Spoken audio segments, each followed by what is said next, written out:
Welcome to the Digital Enterprise Society podcast, addressing all aspects of the digital enterprise, inspiring connection without boundaries and creation without limits. Thank you for tuning in. Here are your hosts, Thom Singer and Craig Brown. Well, hello. You have found another episode of the Digital Enterprise Society podcast. Thank you so much for coming along on the journey of our show, whether this is your first time listening to the Digital Enterprise Society podcast, or if you have been listening for well over a year and a half, as we have designed this show to be a resource for those who work in and around PLM. Now, the Digital Enterprise Society, it is a forum for the exchange of ideas surrounding the tools, processes, and practices used across the product lifecycle. To learn more, visit digitalenterprisesociety.org. My name is Thom Singer, and I have the honor to co-host this show every week with Craig Brown. Now, Craig, he is an industry veteran and the former PLM leader at General Motors. Hey, Craig, how are you today? I'm good, Tom. It's good to hear your voice. A little sunny up here, so it's nice to see that in the dreary winter we all live in. Yeah. But anyways, good to hear your voice. In Texas, we actually got down to like 50 degrees the other day. It was really chilly. Did you guys get a snowstorm recently, or at least parts of you did? Actually, we had 3 to 4 inches of snow in Austin, which only happens about every 3 or 4 years. So I totally sympathize with those of you who live in the Great White North. We don't sympathize. We view it as a part of the variation across the seasons. You guys that live in the South, you just it's mundane. It's boring. Our snow lasted about 12 hours. So that. By the way, could you send us our snow back to us? Because the ground's almost bare, so which is not typical this time of year up in Michigan. Well, Craig, I'm really excited about today's show. We have one of the new board members of the Digital Enterprise Society joining us.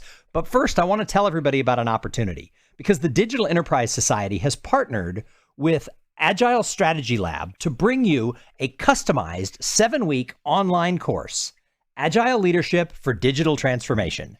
So this course is going to give everyone the tools they need to help their teams organize and thrive. Now is the time to invest in yourself as we get into this brand new year. So you want to look into this. Understand and implement the skills of Agile leadership to meet the challenges of digital transformation. So space is limited, so make sure you register today at digitalenterprisesociety.org. Now, for today's show, I want everybody to just be reminded that every week, Craig and I try to bring to this podcast interesting interviews and other ideas that are going to help all of our listeners enhance and grow their careers. Today, we're excited because we have Yaser Shaban Kabakibo, and he used to work at Accenture. He's now in a career transition with some exciting things ahead. But what he does is he guides companies in their digital transformation initiatives. So Yaser, welcome to the show. Well, thanks for having me. Appreciate it. So give us a little bit of your background. I said that you used to work at Accenture, but let's hear a little bit more about your career history. Absolutely. So my background, I'm an engineer. I'm passionate and fascinated about technology and products. I started my career as an engineer. I joined a technology company early on as an engineer, supporting mainly automotive and aerospace companies in their design processes and design optimization. But soon after, when I guess my team and my colleagues realized that I had a unique sense of humor, they started putting me in front of customers, and I switched to the dark side and started selling technologies and digital initiatives. And I've been doing that for the past 10 years, mainly in the aerospace industry, due to my proximity to this industry in Montreal, the third world largest aerospace cluster after Toulouse and Seattle. And so far, it's been an interesting ride. So welcome, Yaser. I found it interesting as I was looking at your bio. You said move to the dark side. I guess from my point of view, I moved from the dark side to the light side, which means I was a tool guy and then I became an OEM, right? And I guess what I find interesting is that dichotomy between the two views, the one of the tool vendor or the service vendor versus the people using the tool and how they roll it out. So from your perspective, is there something both sides can learn from each other? I mean, I know what my experience was, but I'm curious in your experience. What drove you to be part of the tool company rather than part of the producer of a part or producer of a product? So the relationship is quite interesting. So you have this, no, trinity would be the wrong word, but this triangle where you had the technology provider, and then the service provider and the customer.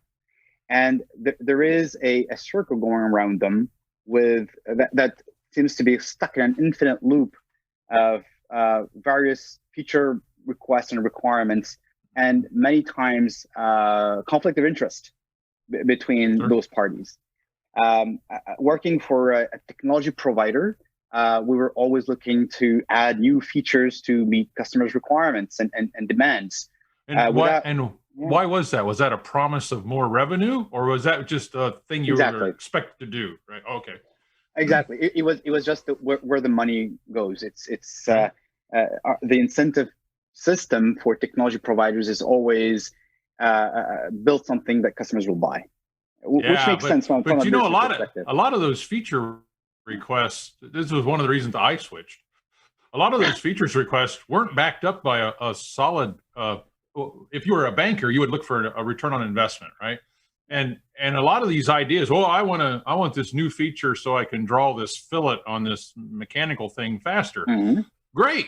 And then does that mean I can hire less mechanical engineers? And so I think, there's always this desire of the users to get enhancements, but I don't know that it's couched well in terms of benefit to the company or even benefit to the tool vendor. And I think that's really confusing, right? Do you share that view, or was it clear what enhancements should be made? Oh yeah, absolutely. It's and that's where this service provider comes in, where they try to patch up those and force those feature functions in slots that don't fit in. And when customers, the other part of the triangle, are looking for purely cost reduction and operational efficiencies, without looking at integration potential and new business process change that would allow them to benefit, I call them the benefit multipliers, out of this investment, a lot of untapped potentials get missed, unfortunately. Yeah, now you mentioned it as a triangle. One of the other things I've noticed, and I really haven't made up my mind, I can argue either side, but some companies, especially larger companies, this whole notion of hiring a third-party service vendor has seemed to become less and less important, and they're insourcing it. So you said it really well. The service providers patch the missing pieces or the missing integration, more likely. But now you've got IT departments who are saying, I don't want to hire a third party to do that. I'm going to do it myself.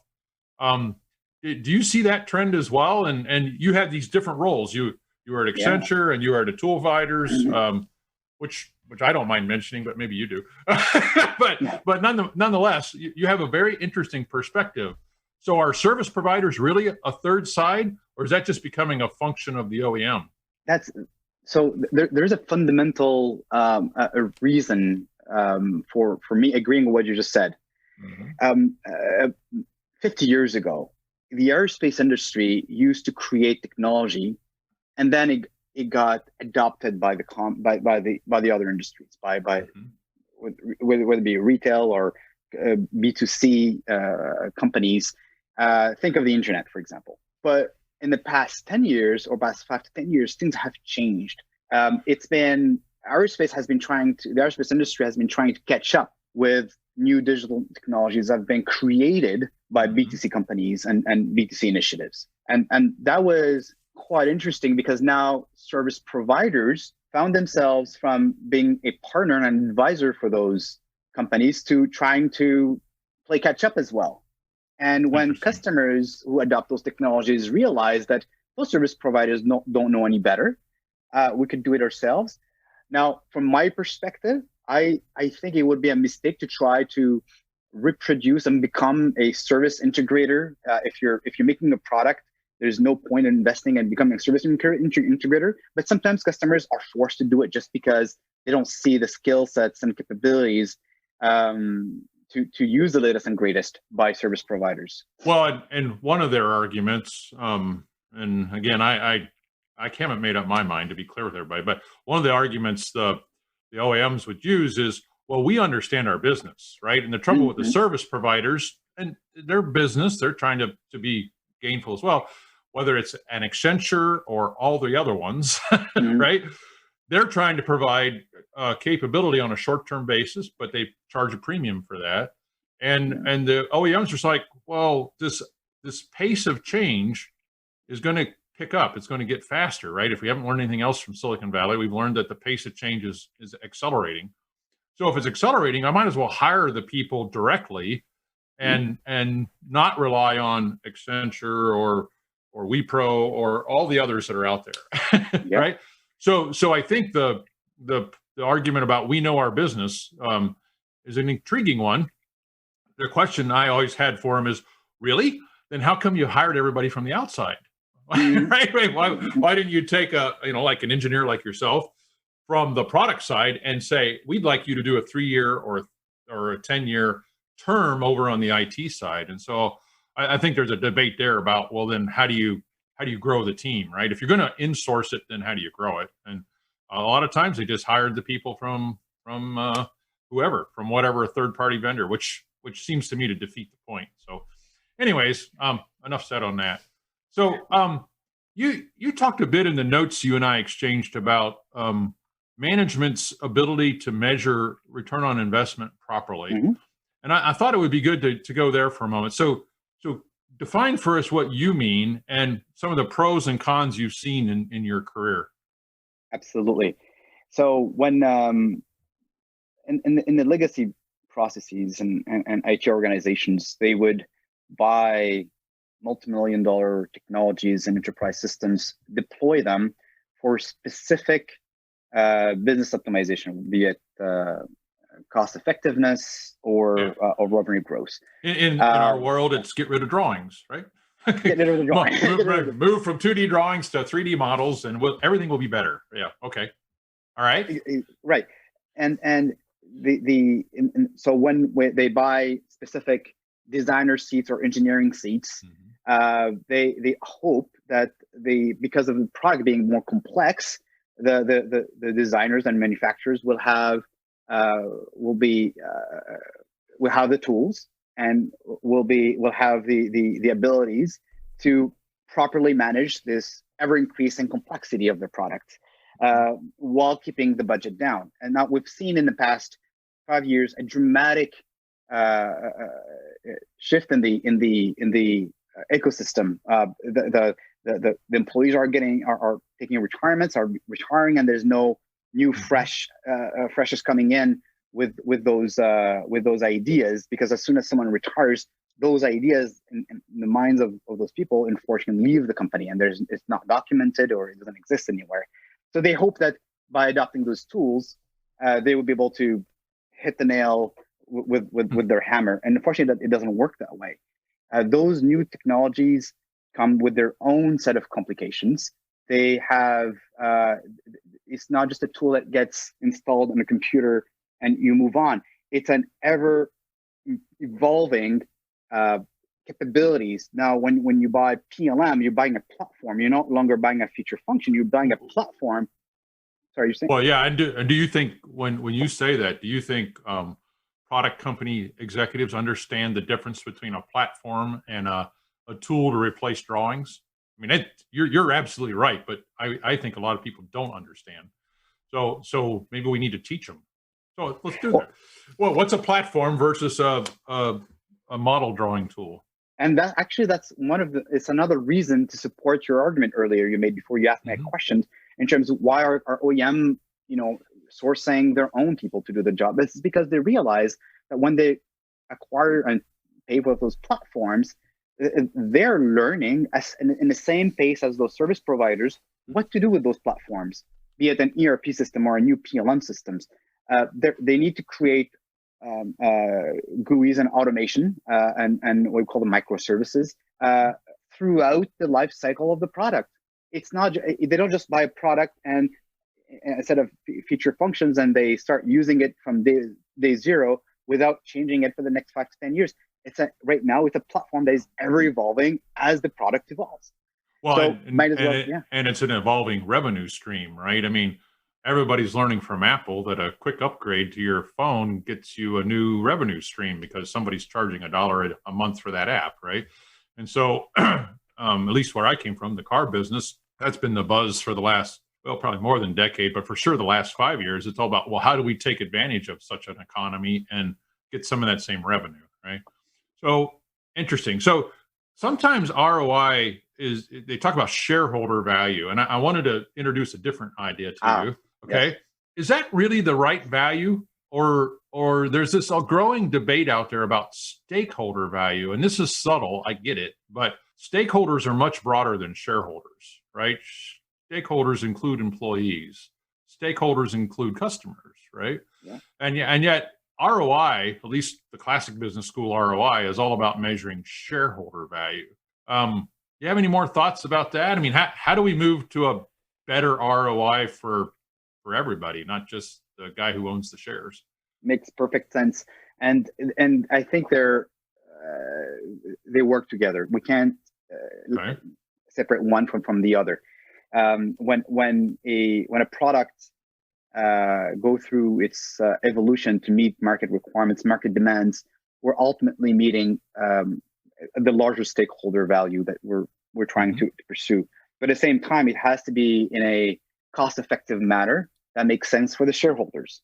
Mm-hmm. So from my perspective, it's part of the business case. It cannot be two separate teams working with one with shareholders and one for the stakeholder in the product. The engineers and manufacturers who put their blood and sweat into this product design, they want to be enabled and empowered to do those changes that they need to meet the customer's requirements and ensure that the product is sustainable, is ethical, is maintainable, is repairable.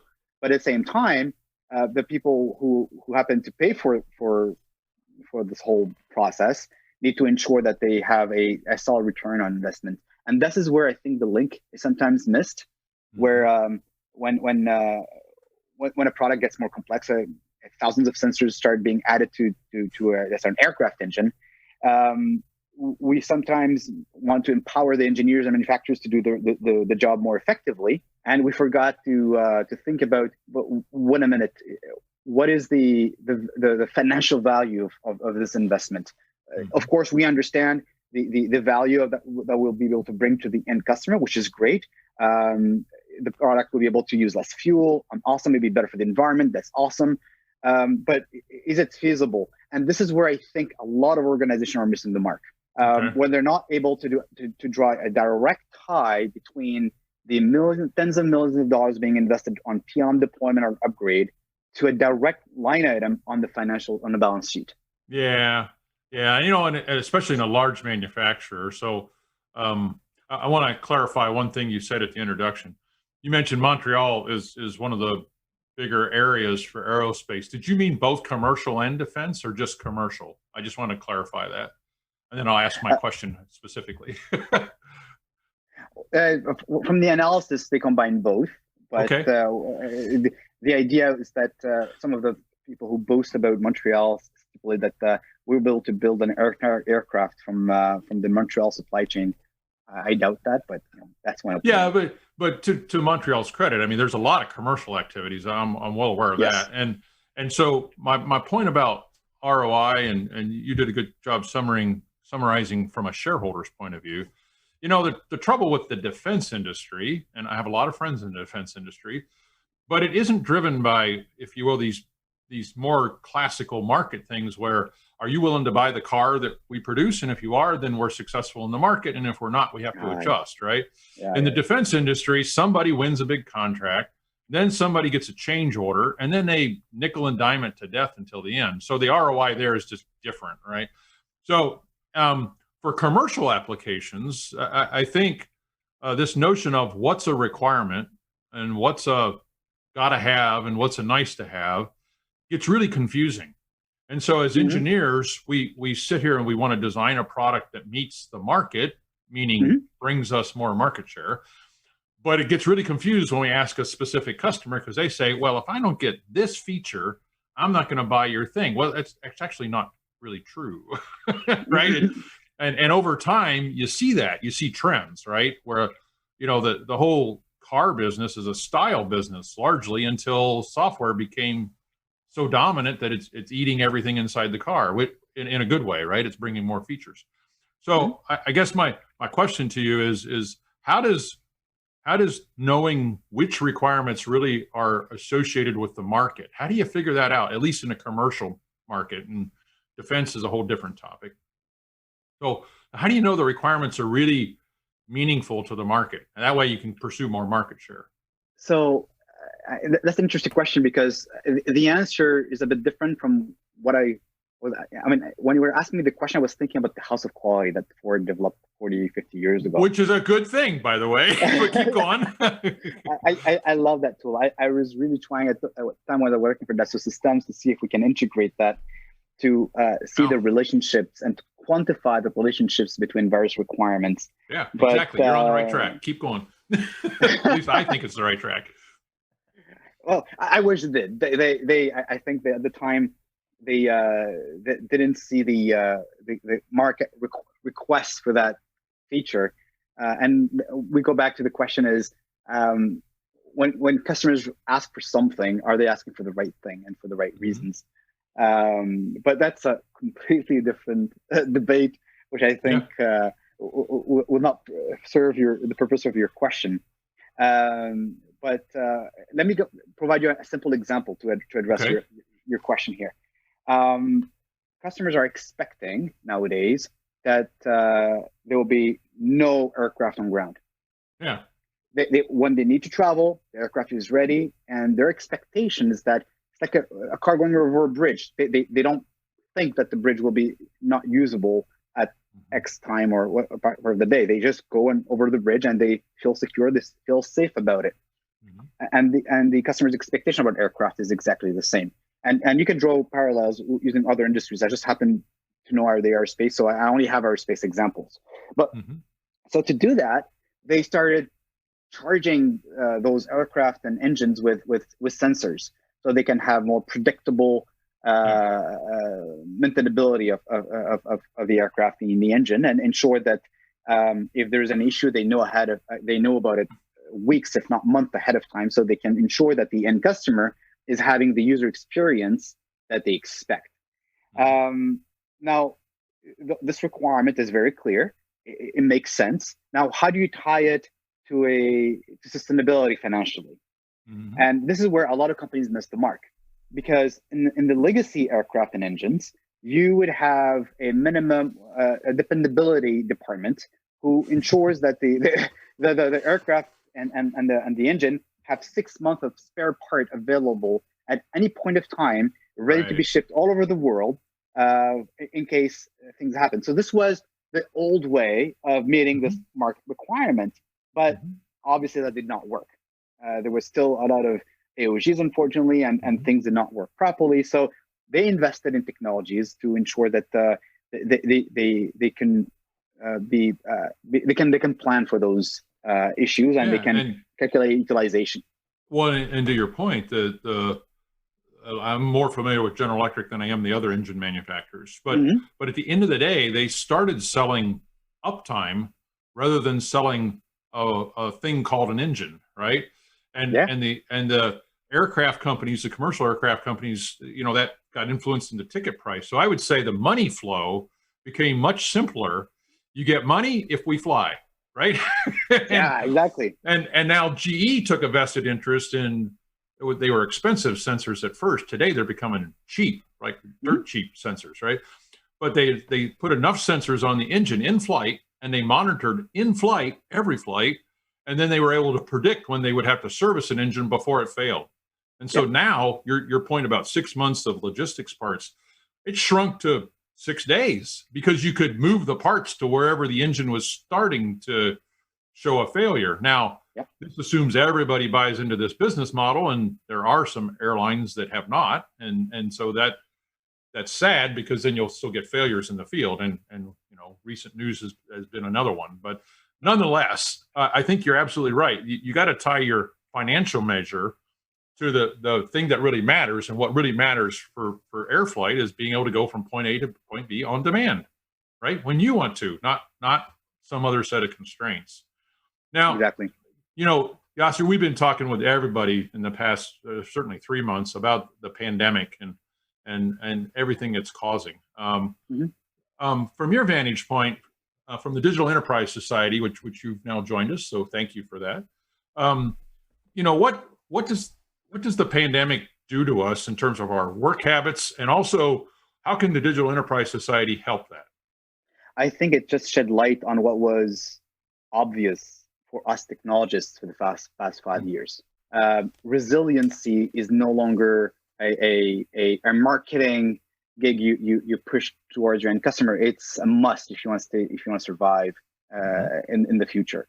And companies who've realized that they need to transform not just digitally, but at their organization and incentive standpoint before the pandemic, were able to sustain their business in the past 6 months.